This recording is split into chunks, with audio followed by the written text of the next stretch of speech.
Some retailers are too broke to go bankrupt. New York, everything must go.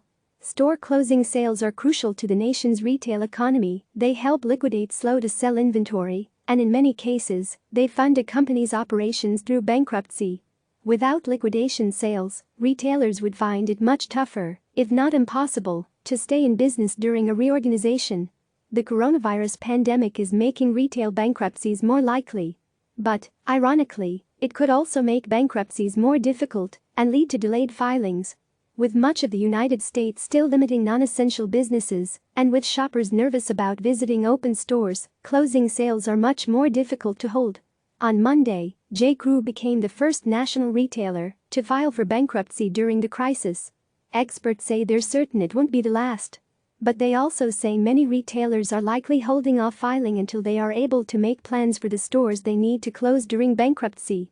We probably would have seen more file by now if stores were open, said Reshmi Basu, an expert in retail bankruptcies at Debtwire, which tracks the finances of troubled companies.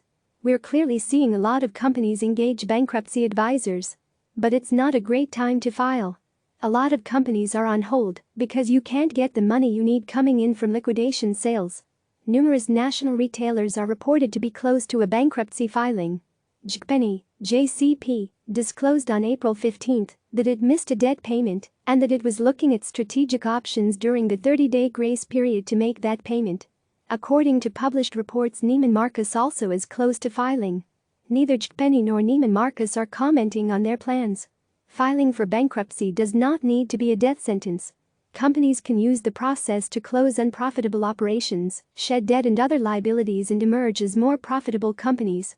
But those turnarounds require funding during reorganization, and normally that comes in the form of debtor-in-possession loans, or DIP loans. DIP lenders are willing to loan money to troubled companies because bankruptcy law allows them to be repaid before other lenders. And in the retail sector, that DIP lenders depend on the inventory of stores to be closed to be repaid. Historically, the store closing sales are pretty important, said Matthew Katz, managing partners at consultant SSA & Company. The longer the store closing sales take, and more age the merchandise gets, the less the value. That value is what the lenders are looking at. Most major companies that file for bankruptcy do so intending to stay in business. But many fail, including Toys R Us and Sports Authority.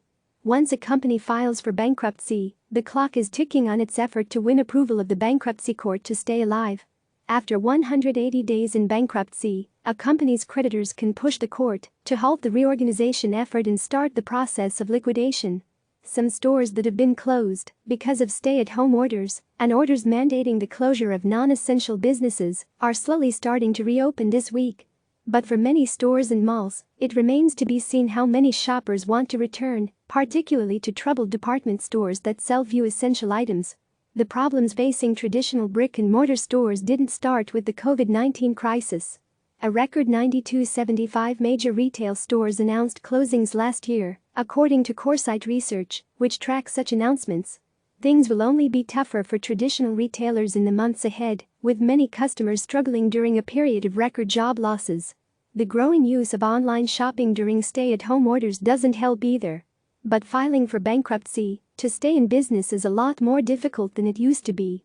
That means many stores that might have been able to reorganize in the past might fail in their attempts to do so at this difficult time.